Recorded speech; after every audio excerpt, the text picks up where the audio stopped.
हाय दोस्तों, कैसे हैं आप लोग। आइए आज इस क्लास में हम लोग देखते हैं डेमोन्स्ट्रेटिव प्रोनाउन के कुछ एक्सरसाइज हम करने का बेसिक रूल अपनाएंगे। जैसा कि प्रीवियस वीडियो में हमने डेमोन्स्ट्रेटिव प्रोनाउन पढ़ाया था, आज उसी पे बेस्ड एक्सरसाइज करते हैं। तो चलिए ये देर ना करते हुए वीडियो को शुरू करते हैं। जो लोग पहली बार देख रहे हैं, प्लीज आप प्रीवियस वीडियो को वॉच करिए, तब आपका कॉन्सेप्ट क्लियर होगा। चलिए दोस्तों, पहला एग्जाम्पल शुरू करते हैं। पहले एग्जाम्पल में क्या लिखा है? Is a gift from my brother. Is a gift from my brother मतलब मेरे भाई से एक गिफ्ट है। तो यहाँ पे क्या भरना? दैट नहीं, जी। यहाँ पे जब भी भरा जाएगा सिंगल नंबर भरा जाएगा, क्योंकि गिफ्ट सिंगल है। तो आप या तो दिस भर सकते हैं या तो दैट भर सकते हैं, लेकिन यहाँ पे क्या दैट भरना उचित होगा कि वह गिफ्ट मेरे भाई से है, यह गिफ्ट मेरे भाई से है। तो बेस्ट सुटेबल ऑप्शन दिस है। आप लोग यहाँ दिस भरिएगा कि this is a gift from my brother, यानी यह गिफ्ट मेरे भाई ने दी है। समझ गए ना? तो यह भरा जाएगा सुटेबल। अब दूसरे ऑप्शन में आपको बोला है, यहाँ ई काट दीजिएगा, स्पेल मिस्टेक है। बोथ बुक्स आर गुड, दोनों किताबें अच्छी हैं। उसके बाद बट, किंतु। अब देखिए यहाँ पे जो भरा जाएगा, यहाँ पे भरा जाएगा, यहाँ पे दोनों किताबें अच्छी हैं। ठीक है, किताब दो ही हैं, लेकिन दो ही में आपको चॉइस दे रहा है। But this is better than that, यह उससे अच्छा है। तो पहले में आप दिस भरिए, दूसरे में आप दैट भरिए। आप दीज क्यों नहीं भर सकते? क्योंकि यहाँ पे सिर्फ दो ही बुक है और दो में से ऑप्शन दे रहा है कि this is better than that, यह किताब उस किताब से अच्छी है। अगर यहाँ पे बोथ नहीं लगाता, बुक्स होता, तब आप दीज दोज का प्रयोग कर सकते थे। आई होप आपका कॉन्सेप्ट क्लियर हो गया। चलिए आइए अब आगे देखते हैं। The window of this room are larger than, है ना। अब देखिए यहाँ पे जो विंडो होता तो सिंगल नंबर होता, यहाँ विंडोज लिखा है। The windows of this room, इस कमरे की खिड़कियां, यानी कमरा जो है, कमरे में खिड़कियां बहुत हैं, तो खिड़कियां क्या है? प्लूरल नंबर है। तो और बोला आर लार्जर, और बहुत बड़ी हैं। यहाँ देन कंपैरेटिव डिग्री का यूज किया है। तो देन जब ये प्लूरल होगा, तो मैंने आपसे बोला था कि आप भी क्या करेंगे? प्लूरल। प्लूरल में दिस का प्लूरल क्या होता है? दिस। दैट का प्लूरल होता है दोज। तो यानी अब यहाँ पे इस रूम की तुलना हो गई है। ठीक है, तो देन यहाँ पे क्या भरेंगे? That of the office. यहाँ पे क्या भरेंगे? दैट, क्योंकि यहाँ पे दिस लगा है तो यहाँ पे दैट ही लगेगा कि the windows of this room are larger than, है ना। तो दैट ऑफ द ऑफिस, यानी उस ऑफिस के। समझ गए? तो यहाँ क्या भरा जाएगा? दैट। और यहाँ क्या भरा जाएगा? दिस। दिस ऑलरेडी भर रखा है। समझ गए ना? इसी प्रकार चौथे में लिखा है ही इज अ फूल, है ना, वह एक मूर्ख है। ही इज अ फूल, वह एक मूर्ख है। एंड एंड एज, यहाँ पे आप सच भरेंगे। एज सच, है ना। सच का मतलब इस तरह के मूर्ख, सच का मतलब मूर्ख। और इस तरह के मूर्ख मस्ट बी पिटेड, मतलब इस तरह के मूर्खों पे तरस, है ना, आना चाहिए। तो वह एक मूर्ख है और इस तरह के मूर्ख पे तरस आना चाहिए। तो यहाँ पे सच भरेंगे, तभी अर्थ क्या होगा? सुटेबल होगा। ठीक है, आइए आगे देखते हैं। और एज के बाद, यहाँ जो एज लगा है, एज के बाद सच भी आता है। ठीक है, कभी कभी दूसरे एडजेक्टिव रहते हैं तो सेम भी आता है। ठीक, तो यहाँ पे बेस्ट ऑप्शन क्या है? सच है। तो चलिए आइए आगे देखते हैं पांचवा एग्जाम्पल। पांचवे एग्जाम्पल में बोला है गिव। गिव, गिव मतलब दीजिए बुक टू क्लासमेट। यानी अब देखिए यहाँ पे बुक एक वचन है, तो जाहिर सी बात है हम दीज तो भरेंगे नहीं, दोज भी नहीं भरेंगे, है ना। तो सेम भी नहीं भरेंगे, सच भी नहीं भरेंगे। तो इसमें दिस भरेंगे पहले में। Give this book to that classmate, या किताब उस क्लासमेट को दे दीजिए। तो ये बेस्ट ऑप्शन है। समझ गए? आइए आगे देखते हैं। आगे जो है एग्जाम्पल नंबर 6। एग्जाम्पल नंबर 6 में प्यारे मित्रों आपको देखना है क्या लिखा गया है कि there is no period in ancient Indian history. प्राचीन भारतीय इतिहास में ऐसा कोई पीरियड नहीं है एज ग्लोरियस, एज उतना शानदार, जितना कि, जितना कि दैट ऑफ गुप्ता, है ना, तो दैट ऑफ गुप्ता यहाँ क्या भरेंगे, तो यानी ये कहना चाहता है भारत के प्राचीन इतिहास में गुप्तों के इतना शानदार और किसी का इतिहास नहीं है। तो यहाँ पे आप दैट भरेंगे, ठीक है, दिस नहीं भरेंगे, दिस ऑफ गुप्ता नहीं जी, दैट ऑफ गुप्ता, ठीक है। आइए आगे देखते हैं, यहाँ खाली स्पेस दिया है, kind of pen is not costly, तो आप देखिए this kind of pen is not costly, इस तरह की कलम महंगी नहीं होती है। यहाँ क्या भरना ऑप्शन सही रहेगा, दिस। अगर दैट भरेंगे तो उस तरह की कलम महंगी नहीं होती, ऐसा नहीं, ठीक है, इस तरह की कलम, ठीक है, प्रीफर है, ठीक है। और प्रेजेंट में दिया हो, पास्ट में होता है सेंटेंस, तो आप दैट को प्रीफर करिए, प्रेजेंट में है तो ज़्यादातर प्रीफर करिएगा दिस को। हालांकि दोनों सही होता है, लेकिन अगर दोनों में से ऑप्शन एक ही सही हो, एक ही भरना हो, तब आप दिस को प्रीफर करिएगा। आइए आगे, this scooter is better than, अब देखिए यहाँ दिस आ गया और यहाँ स्कूटर है सिंगल नंबर, तो यहाँ जाहिर सी बात है देन दैट होगा, तो this scooter is better than that, समझ गए ना। इसी प्रकार यहाँ देखिए बुक्स लिखा है, अब आपको समझना है प्लूरल है, तो दिस और दैट नहीं भरा जाएगा। अगर हम ये कहें दीज बुक्स आर माइन, ये सब किताबें मेरी हैं, एंड, है ना, और यहाँ पे ये खत्म हो गया, अब यहाँ पे होता तो एंड होता, तो अब यहाँ पे क्या है, दोज बुक्स आर योर्स, है ना। तो अब यहाँ पे जब आप दीज भरे, यहाँ पे दोज भरेंगे, मतलब ये किताबें मेरी हैं, वो सब किताबें आपकी हैं, ठीक है। यहाँ पे क्या बोला है, ही इज, वह लड़का है, दैट आई सा, जिसे मैंने देखा 2 आवर्स एगो, तो अब यहाँ पे यह वही लड़का है, तो he is the same, he is the same, यानी यह वही लड़का है जिसे मैंने 2 घंटे पहले देखा, तो यहाँ क्या भरना उचित रहेगा, द सेम। क्लियर है।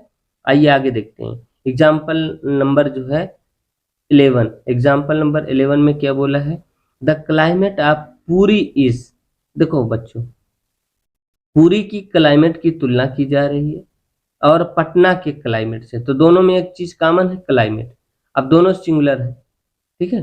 तो यहाँ पे अगर the climate of Puri is better than, तो जब दोनों सिंगुलर हो तो यहाँ पे क्या भरेंगे, दैट ऑफ पटना, बात समझे। अब आइए अगला एग्जाम्पल आपको दिखाते हैं कि the people of Bihar are more laborious than, अब देखिए यहाँ पे पीपुल है, यहाँ पे क्या है, पीपुल है, बहुवचन है, तो देन, तो यहाँ पे होगा क्या, यहाँ पे दोज ऑफ, दिस नहीं भरेंगे, है ना, दोज ऑफ, मतलब दैट का प्लूरल क्या होता है, दोज, दोज ऑफ मुंबई, समझ गए ना। और जिन बच्चों को समझने में प्रॉब्लम हो रही है, तो प्लीज आप प्रीवियस वीडियो को पहले वॉच करें, वहाँ रूल देखें, एक्सरसाइज आप तुरंत कर लेंगे, इसमें कुछ कठिनाई नहीं होगी। अगर आपको रूल नहीं पता है तब आपको कठिनाई 100% होगी, समझ गए ना। इसलिए मैं कहता हूँ आप पहले रूल देख के आइए, तब आप वीडियो को लगाएं, आपको एकदम प्रॉब्लम नहीं होगी। आइए इसमें देखते हैं, एग्जाम्पल नंबर जो है अगला हमारा 13 है। 13 में क्या बोला है, the price of this book, अब देखिए जब यहाँ दिस बुक है, इस किताब की कीमत इज मच एज, है ना, इज एज मच एज, ठीक, इस किताब की कीमत, एज मच एज का मतलब उतनी ही है ना। यहाँ पे क्या होगा, दैट ऑफ दैट बुक, तो यहाँ पे दैट ऑफ दैट बुक, जितना कि उस किताब की है, तो इस किताब की कीमत उतनी ही है जितना कि उस किताब की है, बात समझ गए। तो as much as that of that book, आप कहेंगे दैट ऑफ दैट बुक लगा है, कुछ कंफ्यूजन होगा जी, बिल्कुल कंफ्यूजन नहीं, यहाँ दिस लगा, दिस बुक है तो वहां दैट ऑफ होगा ही, ठीक है। आइए आगे देखिए, this is not, this is not, अब देखिए यहाँ पे आ ट्रीटमेंट, यह नहीं है उपचार, एज आई एक्सपेक्टेड, जैसा मैंने उम्मीद किया था, यहाँ पे क्या भरे, यानी यह उस प्रकार का ट्रीटमेंट नहीं है जैसा मैंने सोचा था, तो यहाँ उस प्रकार के लिए क्या भरेंगे, सच भरेंगे, क्या भरेंगे, सच भरेंगे, ठीक है। It, this is not such a treatment as I expected. ठीक है, यहाँ पे आप सच भरेंगे तब आपका जो क्वेश्चन है सही होगा। लास्ट एग्जाम्पल में क्या बोला है, द मोर यू रीड, जितना ज्यादा आप पढ़ेंगे, है ना, द मोर यू रीड, जितना ज्यादा आप पढ़ते हैं दिस बुक, इस किताब को, the more you will like it. तो यहाँ पे दिस भरना बेहतर ऑप्शन है। समझ गए?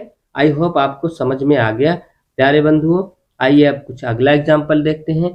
इस एग्जाम्पल में आपको अलग तरीके से क्वेश्चन दिया गया है। इस एग्जाम्पल में आपको यह समझना है एग्जाम्पल में क्या कहा गया है। क्या कहा गया है, करेक्ट द फॉलोइंग सेंटेंसेस। नीचे दिए गए सेंटेंस को, जो स्टेटमेंट है उसको आपको करेक्ट करना है। तो पहले आप एक बात ध्यान से देखिए, ही प्लान्स, वह प्लान करता है, टू कंप्लीट माने पूरा करने के लिए, दीज वर्क हरीडली। भाई यहाँ दीज दिया है, वहां यहाँ वर्क लिखा है, तो दीज के साथ तो प्लूरल नाउन लगता है ना। तो आपको क्या करना होगा यहाँ पे, या तो आप इसको वर्क्स करिए या तो आप इसे क्या करिए, दिस। तो बेहतर ऑप्शन ये होता है कि इसमें सुधार ना करके इस प्रोनाउन या एडजेक्टिव में सुधार कर दीजिएगा। ठीक है, कि ही plans to complete this work, this यहाँ दिस करिएगा और बाकी आपका सब सही हो जाएगा। ठीक है, आगे देखिए, ही इज वर्किंग हार्ड, वह कठिन परिश्रम कर रहा है, विथ अ व्यू, इस विचार से कि to winning the same match. भाई उसी मैच को जीतने के लिए, उसी मैच को जीतने के लिए नहीं जी, विनिंग दिस मैच, मतलब अगर आप कठिन परिश्रम करोगे इस पॉइंट से कि इस मैच को आप जीतें, उसी मैच को क्या होता है। ठीक है, तो he is working hard with a view to winning, है ना, टू विनिंग द, यहाँ पे क्या रहेगा, दिस मैच, क्या रहेगा, दिस मैच, है ना। और एक चीज आप देखिएगा, एक सेंटेंस इसमें थोड़ा सा एडिशन की जरूरत पड़ेगी। टू के साथ विनिंग नहीं लगता है प्यारे बंधु, है ना, टू के साथ विन लगता है, तो इसको भी आप सुधारिएगा। टू के साथ इन्फिनिटी नहीं, टू के साथ जिरंड नहीं, टू के साथ इन्फिनिटी लगता है, इसको भी सुधार लीजिएगा। जो प्रीवियस बच्चे देखे होंगे क्लास में, मैंने इन्फिनिटी जिनको पढ़ाया है, जिरंड पढ़ाया है, और जो पहली बार पढ़ रहे हैं, आई होप कि आपको जल्दी इस पर जो है हम अगला वीडियो लेके आएंगे, जैसे हमारा ये टॉपिक कंप्लीट होता है। अब आप देखिए यहाँ पे इसको काटिएगा, द सेम को हटाइएगा, यहाँ इसकी जगह पे दिस लगाइएगा, तब जाके आपका सेंटेंस सही होगा। द रोड्स ऑफ दिल्ली, अब देखिए दिल्ली की जो सड़कें हैं उनकी बात किया गया, सड़क बहुवचन है ना, आर वाइडर, और जैसे हम बताए दैन लगेगा, कंपैरिजन होगा, और दोनों में इलाहाबाद और दिल्ली दोनों की एक ही बात की तुलना हो रही है, सड़क की, तो यहाँ क्या होगा, यहाँ जो छोड़ रखा है यहाँ आपको भरना पड़ेगा क्या, दोज ऑफ इलाहाबाद, क्योंकि यहाँ सड़क प्लूरल है, तो यहाँ दोज ऑफ आप लगाएंगे ही लगाएंगे। ठीक है, the climate of Ranchi is better than गया। अब देखिए गया और रांची में दोनों कॉमन चीज है, क्लाइमेट। अब जैसे तुलना हो जाए तो यहाँ क्या लगाएंगे, ये सिंगुलर है तो ये सिंगुलर है, द क्लाइमेट सिंगुलर है, तो क्लाइमेट की तुलना कर रहे हैं, तो the climate of Ranchi is better than that of गया, यहाँ दैट आप भरिएगा तब जाके आपका सही होगा। ठीक है, आगे अब देखिए, will you be at home these Sunday afternoon. प्यारे मित्रों आप देखेंगे यहाँ पे दीज संडे लिखा है, और होता क्या, संडे सिंगुलर है, तो भाई दीज कैसे लगेगा, दिस लगेगा ना, तब तो सही होगा। ठीक, तो आई होप आपको ये बातें समझ में आ गई। आइए अगला एग्जाम्पल देखते हैं। अगले एग्जाम्पल में क्या बोला है, your exams are these month. अब फिर देखिए वही मिस्टेक, यहाँ मंथ है तो यहाँ दीज कैसे होगा, दोनों सिंगुलर है ना, तो इसको सिंगुलर आप करिए दिस मंथ। ठीक है, बात समझे कि नहीं समझे, यहाँ आप क्या करेंगे, दिस मंथ करेंगे, कि आपके जो एग्जाम है ना इस महीने हैं, तो क्लियर हो जाएगा। अब देखिए, this is my second visit to UK. अब भाई सेकेंड विजिट है, सेकेंड विजिट है, यहाँ इज लगा है, तो आपको एक बात समझ में आ रही है कि दीज के साथ इज नहीं लगता है, तो आपको क्या करना पड़ेगा, इसको काट के दिस करना पड़ेगा, तब जाके आपका सेंटेंस सही होगा। This is my second visit to UK, या जो है यूके में मेरी दूसरी मीटिंग है। ठीक है, अब आगे देखिए, दिस इज नॉट, फिर देखिए यहाँ पे दीज लगाया, इज कैसे लगेगा, दीज के साथ तो आर लगता है ना, तो आप इसको काटेंगे, this is not such a good book as I expect, तब जाके सेंटेंस आपका क्या होगा, सही। सेम एग्जाम्पल 9 में है, how will this children be healthy. भाई चिल्ड्रेन होता है प्लूरल और यहाँ दिस लगाया है, तो अब की बार आपको किस में बदलना पड़ेगा, दीज में बदलना पड़ेगा ना, तब जाके सही होगा, क्योंकि ये प्लूरल तो ये भी प्लूरल करना ही पड़ेगा। अब देखिए, व्हाट आर दीज, अब आपको एक बात समझ में आती है, व्हाट आर लगा है तो प्यारे बंधु या तो आप इसको दीज कर दीजिए, व्हाट आर दीज, ये सब क्या है, तब तो सही हो जाएगा, या तो इसको इज करिए, व्हाट इज दिस, तब जाके सही होगा। अब यही चीज आपको एग्जाम में पूछा जाएगा, जो बच्चे अपने डेडिकेशन से नहीं सॉल्व करेंगे तो उनका क्वेश्चन गलत हो जाएगा। तो प्यारे मित्रों, आई होप डेमोन्स्ट्रेटिव प्रोनाउन आपको अच्छे से समझ में आ गया, इसकी एक्सरसाइज भी हमने करवा दी। अगला वीडियो हमारा अगली टॉपिक पर होगा, मिलते हैं नेक्स्ट वीडियो में, ध्यान रखिएगा, बाय बाय, टाटा।